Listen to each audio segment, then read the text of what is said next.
Seu nome era Luana, mas na internet ela era Ana Lua.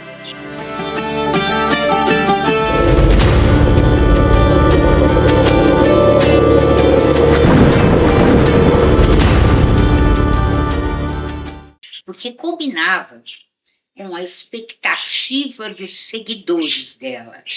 Porque ela era suave, uma luz suave como a luz da lua.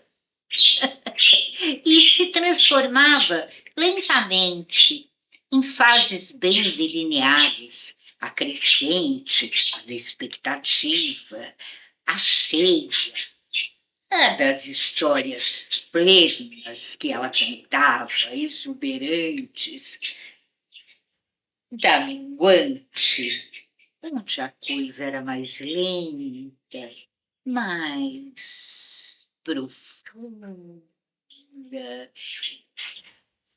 da nova, onde imperava a economia de palavras.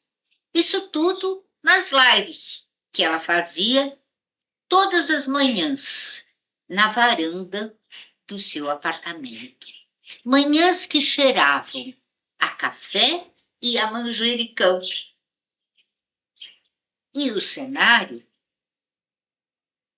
eram as plantas maravilhosas que ela tinha por todo aquele terraço, do teto até o chão, em volta dela, tão maravilhosas que muitos de seus seguidores, internautas, julgavam que ela gravasse ou fizesse as lives no jardim, e não que fosse apenas uma varanda de apartamento, que parecia mesmo um jardim.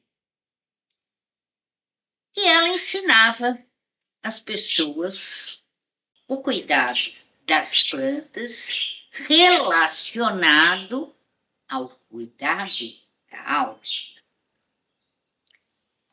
Aí um dia ela recebeu uma mensagem de um tal de Leonel. Cara curto e grosso. Escreveu no WhatsApp. Direto e objetivo. Vamos conversar. Eu tenho uma proposta para você. Ela olhou aquela fotinho dele, ampliou, falou, eu conheço esse cara. Aí se lembrou. Entrou no Google, pesquisou, era ele mesmo. Um jovem arquiteto, uma carreira ascendente, que ela tinha visto naquela revista de casa e decoração da internet também. Ela falou, não, esse cara é gente boa, dá para receber ele aqui em casa. Então convidou-o para assistir a live da manhã seguinte e depois, então, tomar um café com ela e eles conversariam. Bom, a proposta do Leonel era interessante. Ele queria fazer num velho casarão tombado pelo patrimônio histórico nacional, um casarão que ficava lá no Pacaembu e que tinha sido construído no final do século XIX ainda. E era um casarão muito lindo, um jardim maravilhoso, todo projetado pelo mesmo paisagista que projetou o Parque Trianon aqui na Avenida Paulista, o Pilon. E o Leonel queria fazer um centro cultural que oferecesse oficinas de artes plásticas, de literatura, de teatro e as aulas mágicas das plantas da Ana Lua.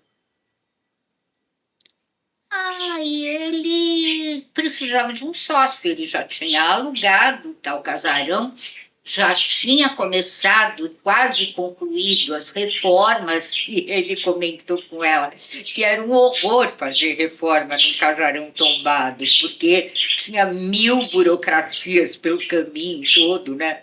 Tinha que aprovar tudo, cada tijolo que ele mexesse, cada lajota, cada azulejo, tudo tinha que ser aprovado pelo patrimônio histórico e pelo CONDEMPAT, né?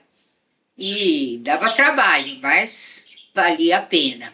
E já estava quase tudo pronto, só faltava a decoração mesmo e resolver onde cada orientador, né, das oficinas, cada professor, enfim, ia trabalhar.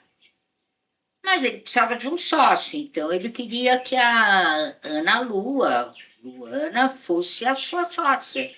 Mesmo que fosse minoritária, que ela não quisesse investir muito, mas ele a queria como sócia. E ela pensou bem e topou. Então eles começaram a trabalhar juntos e passaram 2 semanas terminando de decorar toda a casa e arrumar os ambientes e, né, enfim, fazer tudo o que precisava para acomodar os alunos, os frequentadores. E no terraço também da própria casa, eles fizeram outro cenário, parecido com o cenário jardim que a Luana tinha na casa dela.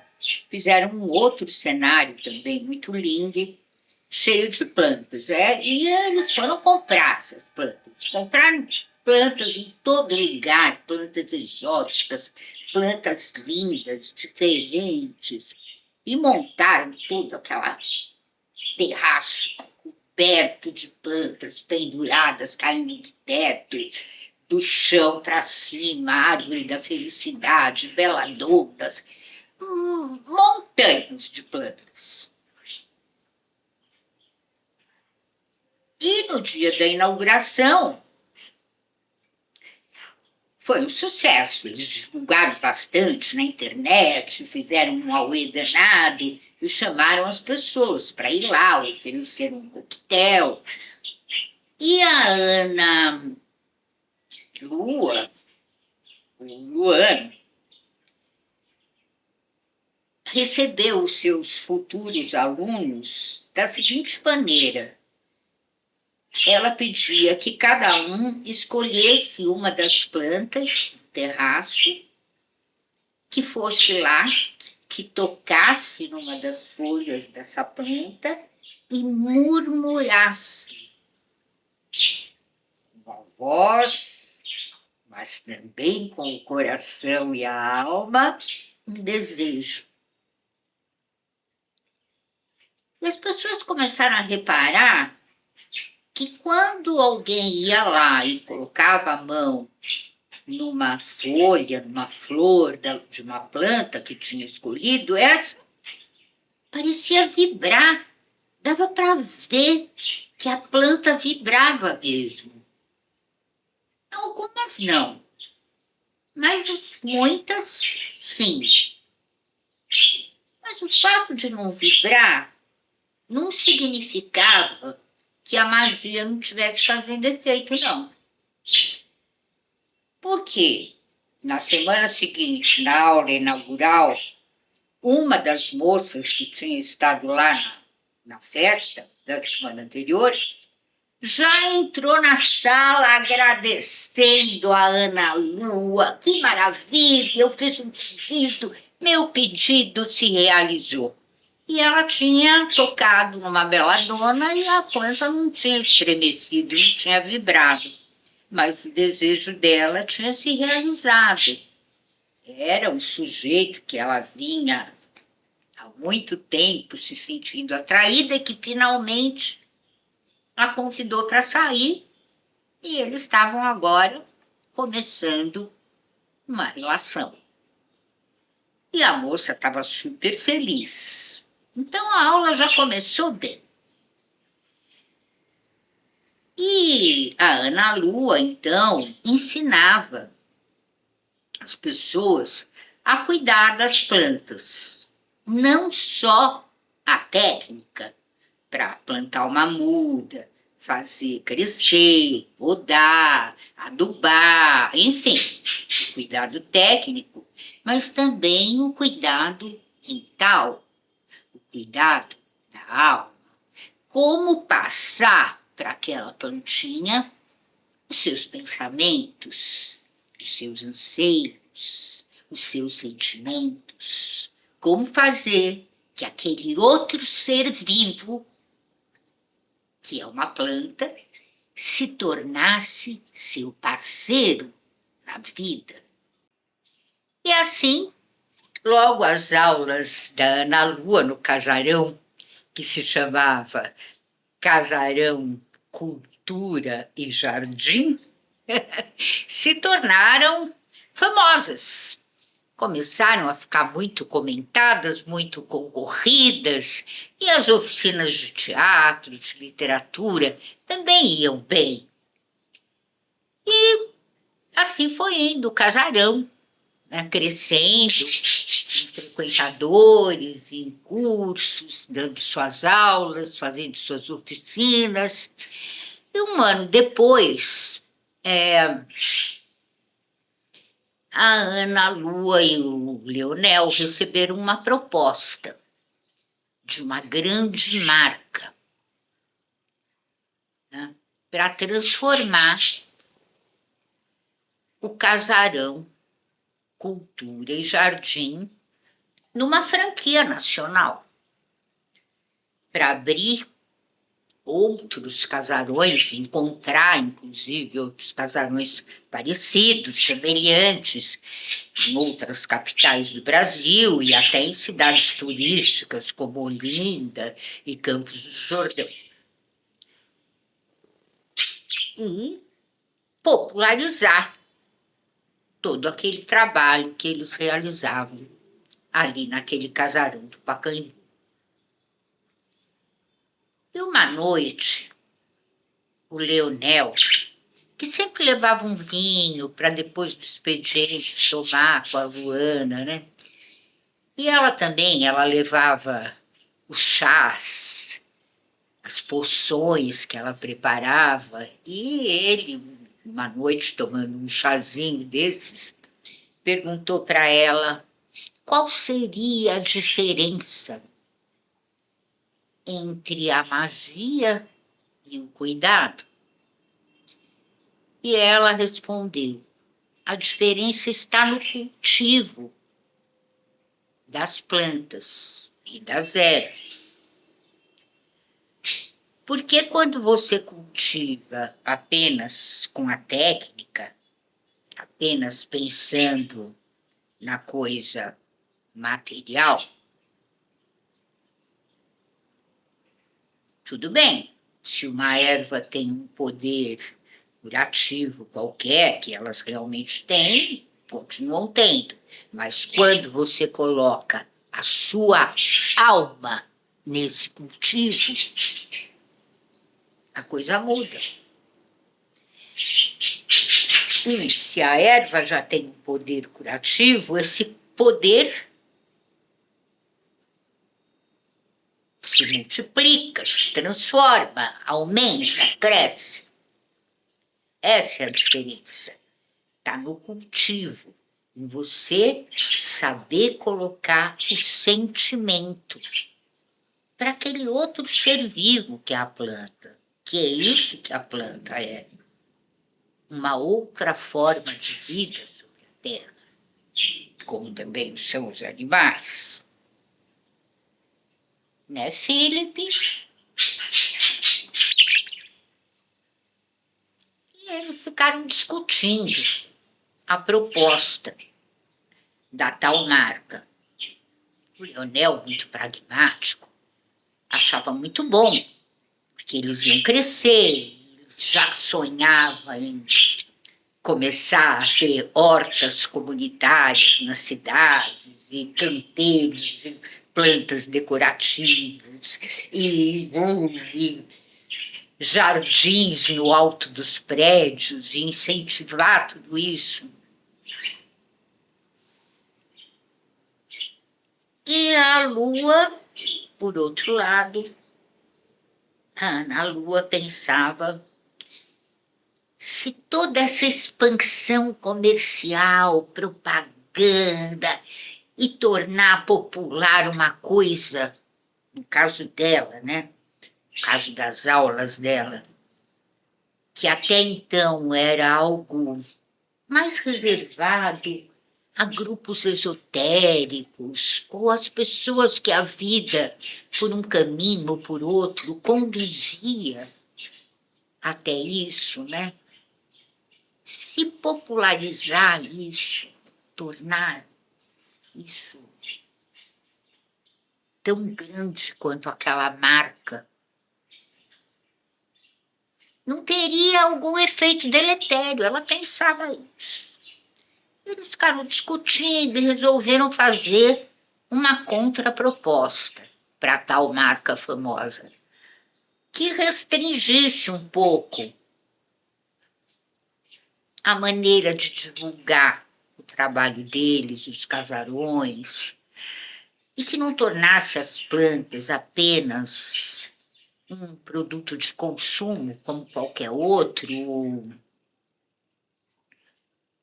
Enfim, um objeto de decoração, um objeto, quando na verdade aquilo era a vida, não era objeto. Então eles puseram lá no contrato, mudaram, colocaram algumas cláusulas que direcionavam de maneira um pouco diferente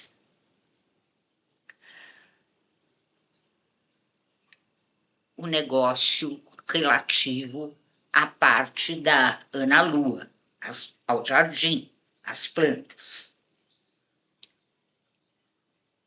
Bom, a Ana Lua foi para casa, o Leonel também, e ela estava dormindo, acordou no meio da madrugada sem mais essa nem aquela, sem nenhum motivo.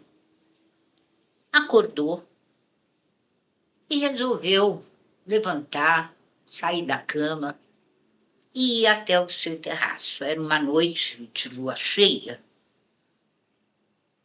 e a luz exuberante da lua cheia apagava muitas estrelas do firmamento. Tinha poucas estrelas no céu, mas tinha muita luz no terraço. Luz da noite, a luz da lua. E sob aquela luz tênue, a Ana Lua percebeu que alguma coisa estava errada com aquele grande vaso de antúrios negros. E o que seria, hein, Felipe, que estava errado? Ela não sabia. Ele estava meio caidinho, assim, meio,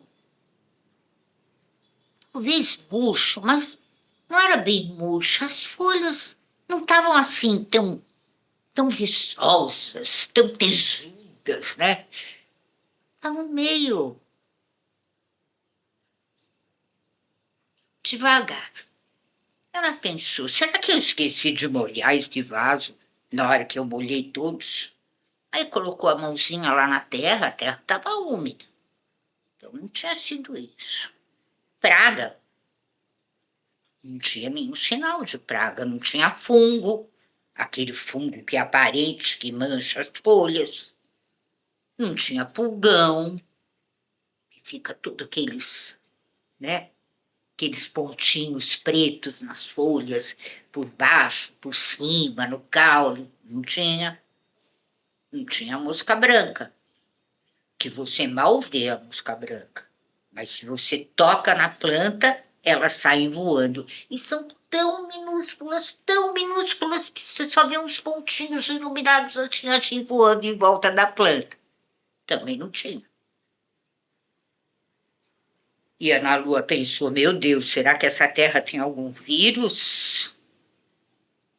Aí separou o vaso, que estava meio capenga, assim, foi até a área de serviço, abriu o armário onde estavam os apetrechos de jardinagem, pegou um borrifador com inseticida de plantas genérico, porque já que ela não sabia que praga era aquela, ia borrifar um que matasse a maior parte possível dos bichos das plantas.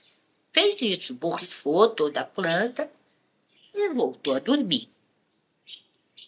Aí, no dia seguinte, na manhã seguinte, ela fez programa de sempre, a live dela, fez tudo que tinha que fazer na casa, escreveu no blog, enfim. E depois foi lá para o casarão. Chegou lá, o Leonel estava com aquela cara, uma tromba desse tamanho, uma cara de muita preocupação. Falou para ela: olha, Ana Lua, eu não sei o que está acontecendo, mas aquele vaso enorme de beladonas, todo florido, que tem no terraço lá na sua sala de aula, tá esquisito. Parece que tá doente. Hum. Ana Lua pensou, deve ser a mesma coisa que aconteceu com o Antúrio do meu cenário jardim. E era. Foi lá checar e era. As beladonas estavam assim, meio...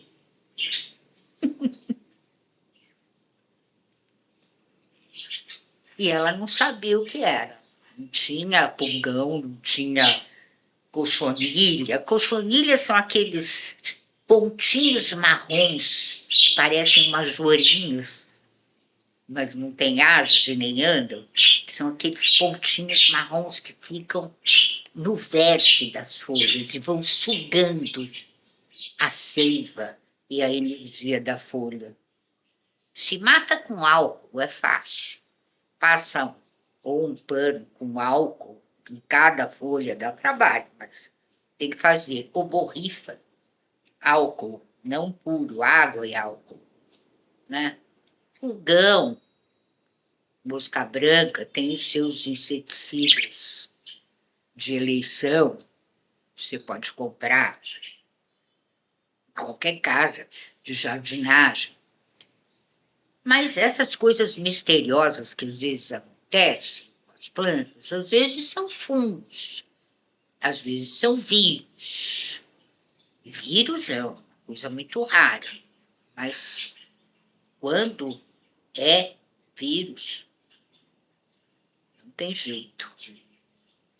Tem que eliminar a planta e, de preferência, botar fogo nela, jogá-la na lareira, numa fogueira de São João, botar um fogo para sumir com o vírus, para o vírus não se espalhar, não contaminar as outras plantas do local.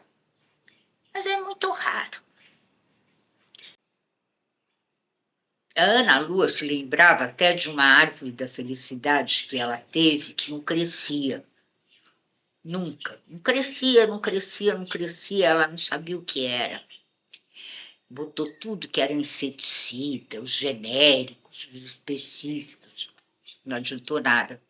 Um dia ela arrancou aquela planta inteira, grandona era, da terra. Lavou, lavou, lavou, lavou as raízes, jogou fora a terra, jogou fora o vaso, lavou, lavou, lavou, lavou, lavou as folhas, lavou as raízes, lavou, lavou, lavou, passou sabão até. Pois mergulhou as raízes numa água com cândida, deixou lá um pouquinho e plantou em outro vaso, com outra mistura, com outra outras pedras, outra terra, e salvou a planta. Ela já estava pensando em fazer isso. Mas aí, naquele mesmo dia à noite, chegou pelo computador do casarão a resposta da empresa, da marca, que tinha oferecido transformar o casarão, a ideia do casarão, numa franquia nacional. E eles não tinham gostado, não, das exigências que a Ana Lua e o Leonel tinham feito com relação à maneira de divulgar e de tratar as plantas. E consideraram que, a partir de então, esse contrato modificado transformava a ideia em não escalável. Portanto, caíram fora. Na verdade, o que se ouviu na sala, diante do computador, da tela, foi um suspiro de alívio. Porque, de fato, tanto a Ana Lua e agora até o antes tão racional Leonel não queriam que se transformassem as plantinhas vivas, aqueles seres maravilhosos vegetais, em meros objetos de consumo. E foram crescendo da mesma maneira. Crescendo sem viralizar, sem colocar pressa na magia e divulgando a cultura e a alegria dos jardins. A alegria e a magia. E, curiosamente, uma semana, 10 dias depois que eles desistiram de transformar o casarão Cultura e Jardim numa franquia, tanto o Antônio Negro, do cenário da Ana Lua, quanto a Bela Dona, do cenário do casarão, milagrosamente se curaram, não estavam mais doentes. E nem a Ana Lua, nem o Leonel, nem ninguém sabia dizer como aquilo tinha acontecido. Eles não sabiam, né, Felipe? Mas desconfiavam. Este é o seu programa As Bruxas, todas as terças, às 8 da noite, aqui na sua TV Paradise, na Janela da Paulista, e também no portal Saúde e Livros. E eu sou Isabel Fontes Vasconcelos Caetano. Sou escritora, graças a Deus, tenho 24 livros publicados e estou sempre aqui com você, te contando alguma história de alguma bruxa poderosa. Então, até a próxima, gente. Até a próxima.